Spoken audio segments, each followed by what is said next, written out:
Internal brace यानी fibre tape, to be और not to be, लगाना चाहिए या नहीं लगाना चाहिए, लगाने के फायदे क्या है, नुकसान क्या है। मैं doctor Lalit Bafna, orthopaedic surgeon specialised in arthroscopy, आज आपके सामने ये टॉपिक लेके आया हूँ। आज मेरे वीडियो के मार्फत मैं आपको इस टॉपिक के बारे में डिटेल में इंफॉर्मेशन दूंगा। फाइबर टेप होता क्या है? बेसिकली फाइबर टेप एक ultra high molecular weight polyethylene से बना हुआ फ्लैट धागा है। ये लगाया जाता है जब हम एसीएल नया रिकंस्ट्रक्ट करते हैं या हम कोई और कोलेटरल लिगामेंट रिपेयर करते हैं, तो उस जगह पे जो हम ग्राफ्ट यूज़ करते हैं उसकी स्ट्रेंथनिंग को सपोर्ट करने के लिए या उसका जब हीलिंग फेज होता है उसको सपोर्ट करने के लिए इंटरनल ब्रेस लगाया जाता है।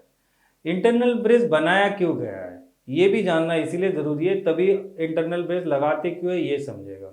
इनिशियल में जब एसीएल फेल होते थे तब एसीएल फेल होने के जो बहुत सारे कारण हैं, उसमें से जो दो मोस्ट कॉमन कारण है, जिसमें एक होता है कि रीटियर हो गया, कि पेशेंट को एसीएल हुआ है और उसके बाद वापस से पेशेंट गिर गया या इंजरी हो गया, तो ये एसीएल ग्राफ्ट रीटियर होने का चांस होता है। स्पेशली ये होता है जब ग्राफ्ट नया नया डला हो या सर्जरी होके विद इन 1.5 महीना हुआ हो, तो एक्सरसाइज करते हुए अगर पेशेंट गिर गया तो ग्राफ्ट रीटियर हो सकता है।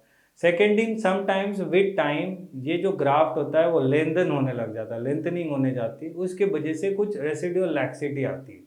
तो फाइबर टेप एक अपने आप में टाइट स्ट्रक्चर है, स्टिफ स्ट्रक्चर है। जब हम एसीएल के साथ लगाते हैं तो इसको जब एसीएल हील हो रहा होता है या नया ग्राफ्ट हील हो रहा होता है तो हीलिंग के टाइम पे ये उसको सपोर्ट करता है। इस लॉजिक के साथ इस फाइबर टेप को मार्केट में लॉन्च किया जाता है और एसीएल के साथ हम फाइबर टेप को लगाते हैं। अब फाइबर टेप लगाने के फायदे क्या है कि जब ग्राफ्ट हील हो रहा होता है या अर्ली फेज में जब नाजुक होता है उस टाइम पे ये इसको सपोर्ट करता है। जैसे हम कार में बैठ के सीट बेल्ट पहनते हैं, वैसे ये ग्राफ्ट को एक सीट बेल्ट की तरह हेल्प करता है। उसके वजह से हमारा थोड़ा रिहैबिलिटेशन फास्टर होता है, रिटर्न टू स्पोर्ट्स फास्टर होता है, चांसेस ऑफ रीटियर कम होते हैं। इसीलिए फाइबर टेप हम लगाते हैं। किन किन पेशेंट में हम फाइबर टेप लगाना प्रेफर करते हैं? जिस पेशेंट में नेटिव ग्राफ्ट का डायमीटर पतला हो, यानी 7-7 mm या उससे कम हो, या मान लो patient very high demand patient हो, या पेशेंट ओबीज हो। ओबेसिटी में भी जो नी पे लोडिंग होती है वो ज़्यादा होती है, ग्राफ्ट स्ट्रेच होने का चांस होता है, उन कंडीशंस में हम कॉमनली फाइबर टेप लगाते हैं।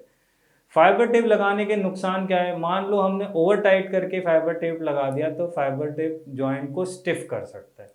सेकेंड इंपॉर्टेंट नुकसान ये है कि फाइबर टेप है तो बायो इनर्ट, बट कभी कभी कोई कोई इंसान इसके अगेंस्ट अपना एलर्जिक रिस्पॉन्स है, इन्फ्लेमेटरी रिस्पॉन्स दे सकता है, जो हम ग्राफ डालते हैं उसके अगेंस्ट जा सकता है। इसीलिए फाइबर टेप सोच समझ के लगाना बहुत ज़रूरी है। उसके बाद फाइबर टेप लगाया कहाँ कहाँ जाता है?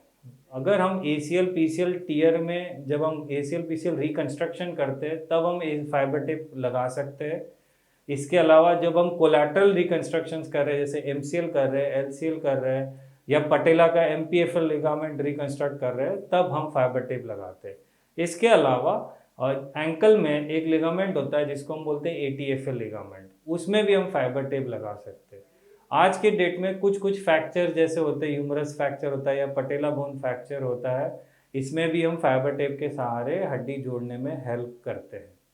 बट यस, फाइबर टेप आप हर केसेस में लगाते हो क्या? आंसर है नो। दुनिया में जितने मेजर आर्थ्रोस्कोपी सर्जन है वो सारे केसेस में फाइबर टेप नहीं लगाते। जिन केसेस में ग्राफ डायमीटर छोटा है या पेशेंट की डिमांड ज़्यादा है या रीटियर के चांसेस सर्जन को ज़्यादा लगते हैं, उसी कंडीशन में फाइबर टेप लगाई जाती है। फाइबर टेप का इन्वेंशन होने से पहले भी एसीएल होते थे और उनका सक्सेस रेट भी अच्छा ही था, और फाइबर टेप आने के बाद भी ACL reconstruction without fibre tape में भी बल्क में होते हैं। आज के डेट में भी मेजॉरिटी सर्जन्स घुटने के अंदर कोई भी फॉरेन मटेरियल डालना प्रिफर नहीं करते, विद द रिस्क दैट कि इससे इन्फेक्शन और इन्फ्लेमेशन का एक रिस्क बना रहता है। इसीलिए मेरा ये कहना है कि फाइबर टेप एक अच्छी चीज़ है, बट अगर उसको समझदारी से यूज़ करें, पेशेंट के हित के लिए यूज़ करें, तो वो ज़्यादा बेहतर है रादर देन हर पेशेंट में फाइबर टेप यूज़ किया जाता है। फाइबर टेप लगाने के बाद पेशेंट का ये भी सवाल होता है कि कॉस्ट में कितना डिफरेंस होता है। अगर हम सिर्फ फाइबर टेप लगाते हैं तो नो डाउट कॉस्ट बढ़ता है, बट एक्चुअल कॉस्ट बढ़ता है जो लोग fibre tape with both side button use करके यानी all inside technique with fibre tape लगाते हैं तो इम्प्लांट का कॉस्ट ज़्यादा बढ़ता है। अगर और एक साइड लूप और एक side button with fibre tape हम लगाते हैं तो फाइबर टेप का कॉस्ट रिलेटिवली कम होता है।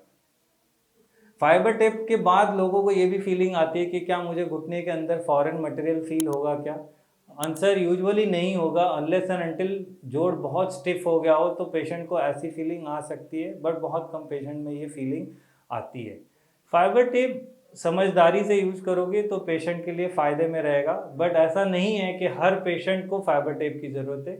अगर हम ग्राफ्ट टेक्निक प्रॉपरली हार्वेस्ट करके ले और ग्राफ्ट को ट्रिपल या क्वाड्रुपल करें तो ग्राफ्ट का डायमीटर इनफ हो जाता है कि फाइबर टेप की ज़रूरत नहीं पड़ती। और अगर ज़रूरत पड़े तो आप फाइबर टेप यूज़ कर सकते हो, there is no harm in it. अगर आपको इसी तरह का कोई इन्फॉर्मेशन या कोई कंटेंट चाहिए तो प्लीज़ आप मुझे कमेंट बॉक्स पे मैसेज करिए। Thank you.